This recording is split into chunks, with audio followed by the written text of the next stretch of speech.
Hello guys, welcome to Concept DFT channel. In this channel, we will learn concept about DFT and VLSI. So please subscribe the channel. So our today's topic is JTAG instruction register and boundary scan cell architecture. First of all, we will see the architecture of boundary scan cell and its operation.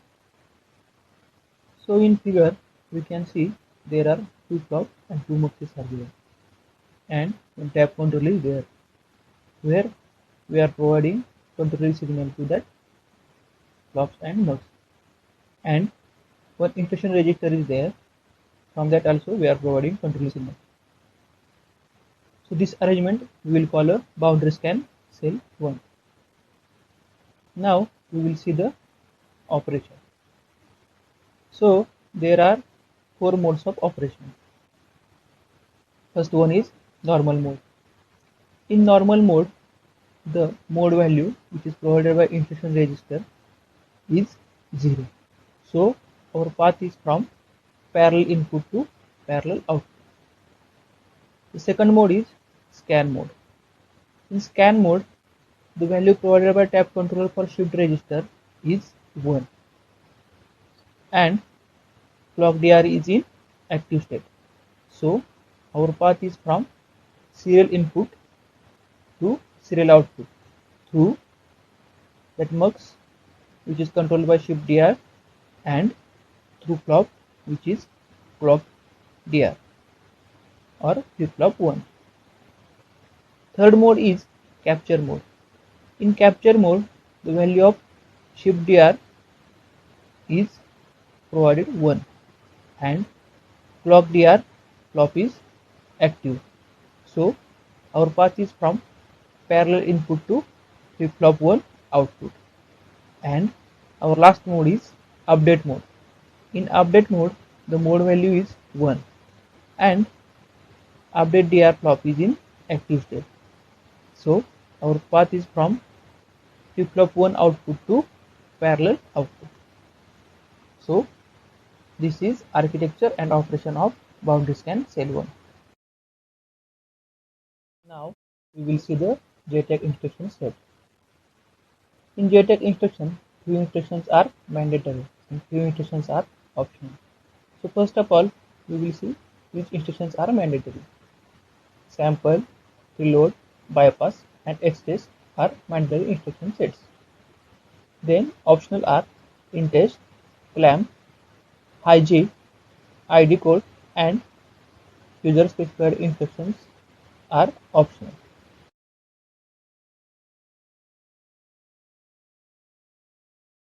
Sample instruction. In sample instruction, we will capture the data in boundary scan register from chip IO pads and latches.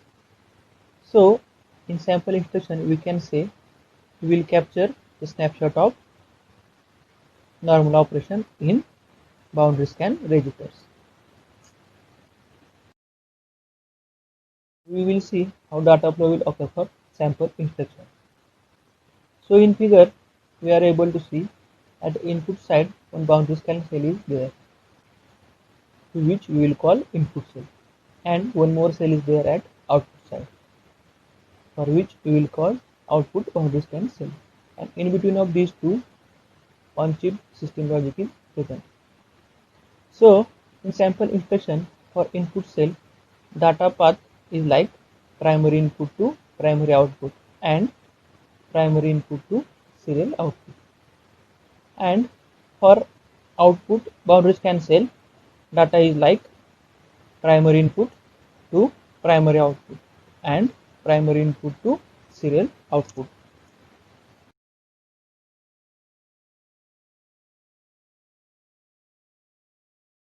Preload instruction.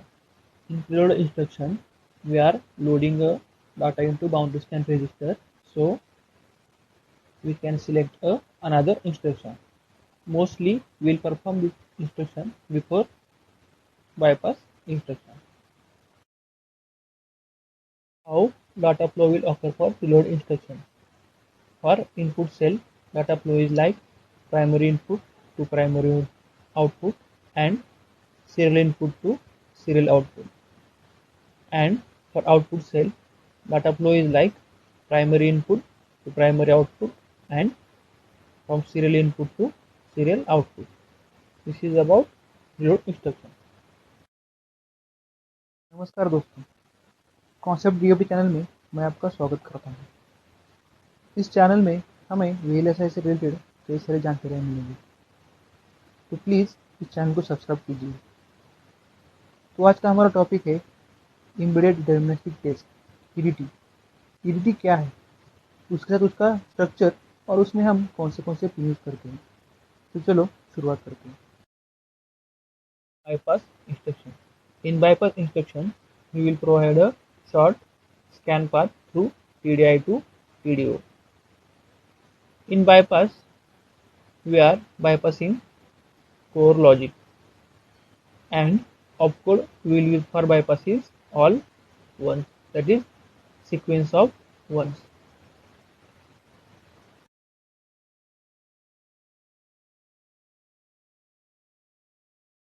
X-test instruction. By using X-test instruction, we will test the board interconnects.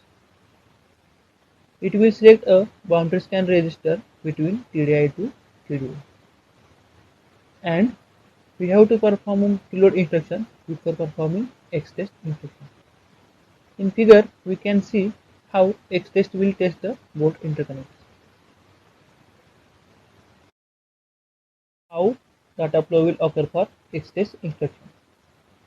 For input cell, the data flow path is like primary input to primary output, and for output cell, data flow path is from serial input to serial output. This is about X-test instruction.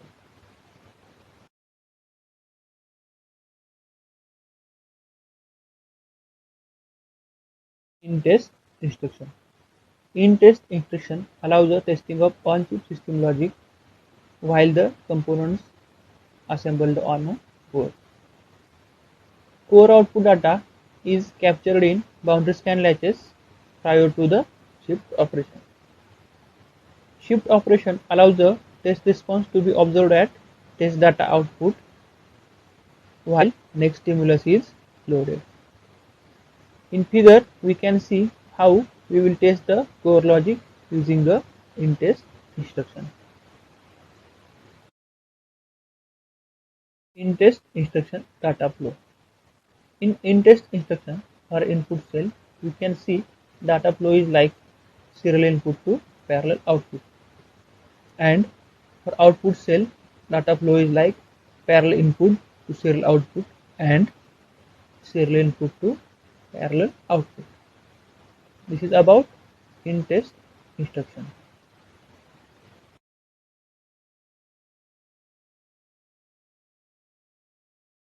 Clamp instruction. By using clamp instruction, we can force a static ones on selected nodes in order to create a testable situation, or we will force a static zeros to block a interfering signal. Clamp instruction places a guarding values on a signal that control the operation of logic which is not involved in our test. Basically, by using clamp instruction, we will select only a testable part and other part we will make a idle. This is about clamp instruction.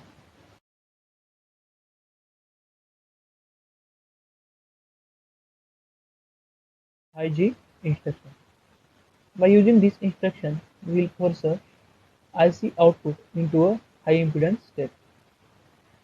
We will use this technique when we have to disable the input because they are incompatible.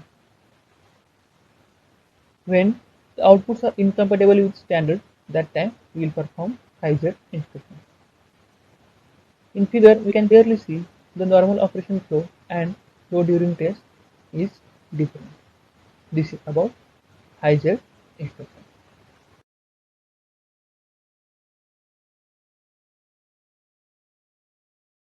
User specified instruction.